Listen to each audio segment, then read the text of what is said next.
Labdien, cienījamie skatītāji! Esam jau gandrīz novembrī, oktobra pēdējā nedēļa un tuvojas arī latviešiem tas rudenī saucamais veļu laiks. Arī šajā nedēļas nogalē Līvānos, abās mūsu pilsētas kapsētās, aicinam pieminēt piederīgos ar piemiņas brīžiem. Un tā šajā svētdienā, 3. novembrī, pulkstens 11:30 draudzes kapos pie kapličas, būs arī svētā mise un arī pieminēsim aizgājējus, un savukārt 15. ar svētbrīdi pilsētas kapos. Gribu arī mazliet pastāstīt, ka šajā gadā ir mainīts šis piemiņas brīžu koncepts, un kultūras centrs ir izvēlējies nedaudz cita veida šos te mirušo piemiņas brīžus rīkot. Tie vairs nav svecīšu vakari, bet gan piemiņas brīži, un līdz ar to arī var notikt agrāk, ne tikai vakara stundās, ne tikai tad, kad ārā krēslo. Un kāpēc tas darīts? Ir daudz pārdomu un ir ļoti daudz arī dažādu viedokļu, bet galvenokārt jāņem vērā tas, ka mūsu Līvānu novadā ir vairāk kā 40 kapsētas. Un, protams, ka iepriekš bija tā pieredze katreiz organizēt transporta, autobusus, arī mākslinieckās pašdarbības kolektīvus vai ansambļus vai korus piesaistīt. Taču jāņem vērā, ka šie cilvēki, kas darbojas kolektīvos, viņi nav, teiksim, pašvaldības kultūras centra darbinieki, viņi ir dažādos uzņēmumos, iestādēs nodarbinātie, un bieži vien tiešām bija arī grūtības šos kolektīvus nokomplektēt, jo, protams, tās ir brīvdienas, tie ir vakari, un līdz ar to arī cilvēkiem ir grūtāk, teiksim, nodrošināt šo te visās 40 kapsētās, un tāpēc arī tas ir viens no iemesliem, un kultūras centrs arī vairāk šajā gadā iztiek ar savu darbinieku resursu. Katros kapos ir piesaistīts arī muzikālais noformējums. Protams, šie piemiņas brīži var būt nedaudz īsāki. Bet jāatzīst arī tas, ka cilvēki ar katru gadu mazāk tomēr apmeklē, un ir atsevišķi kapi, kur ierodās tikai 1 vai 2 cilvēki. Tā ka, es domāju, samērīgi arī ir izvērtēt, vai tiešām uz visiem 40 kapiem ir organizēti vērts šos te autobusus ar kolektīviem, vai varbūt meklēt citus risinājumus. Un kultūras centrs šajā gadā eksperimentē, arī vērtējam, skatīsimies, kāda būs atsauksme un arī turpmāk. Tātad, protams, ka saglabāti šie piemiņas brīži noteikti tiks kapsētās, lai rudenī sakārtojot šīs piemiņas vietas arī varētu pieminēt mirušos pirms garās ziemas un arī veļu laika. Tas ir par šo, bet, protams, ka mums tuvojas arī citi pasākumi, notikumi. Gribu jau saulaicīgi informēt, ka notiks arī novembra mēnesī tā saucamais vakara tirdziņš jaunajā tirgus teritorijā, tepat pilsētas centrā. Un šogad šajā te rudenī 8. novembrī, tātad tas būs vakara tirgus.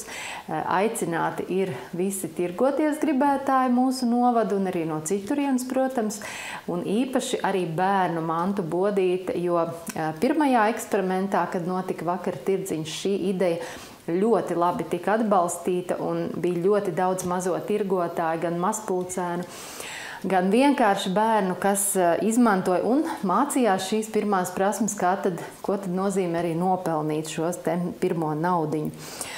Tuvojas, protams, arī novembra pasākumi, un kā ierasts mūsu novadā būs lielais kuplais lāpu gājiens Lačplēša dienā 11. novembrī no kultūras centra uz atbrīvošanas pieminekli Līvānu pilsētas parkā.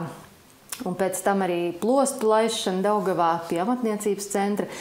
Pagājušajā rudenī ļoti labi apmeklēts un tiešām guva atsaucību iedzīvotāju vidū, tā ka pieminēsim arī šogad mūsu varoņus Lačplēša dienām. Arī vairāk pārgājieni tiek plānoti ar tādu patriotisku ievirzi saistībā ar brīvības cīņu takām, ar brīvības cīņu dalībniekiem, ar vēsturi. Gan Jersikas pagastā, gan arī Rudzātu pagastā, tā ka lūdzu painteresēties vairāk par šo informāciju, jo Lačplēša dienai par godu tādi notiks. Un tuvojoties valsts svētkiem 18. novembrim jau uzreiz stāstu, ka visos mūsu novada pagastos no 15. līdz 17. novembrim būs valsts svētku pasākumi.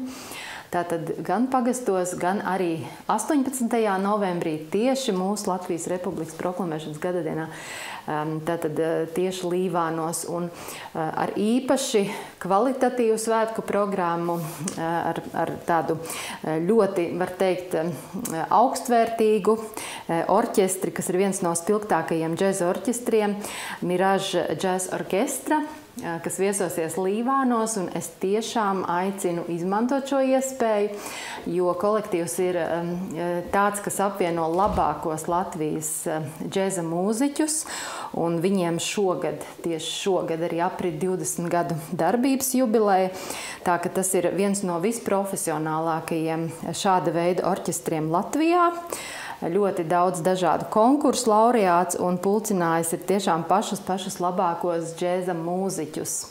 Tā būs iespēja 18. novembrī dāvana visiem mūsu iedzīvotājiem, bet kas ir vēl būtiskāk, ka kopā ar šo augstvērtīgo kolektīvu uzstāsies arī mūsu novada mākslinieki.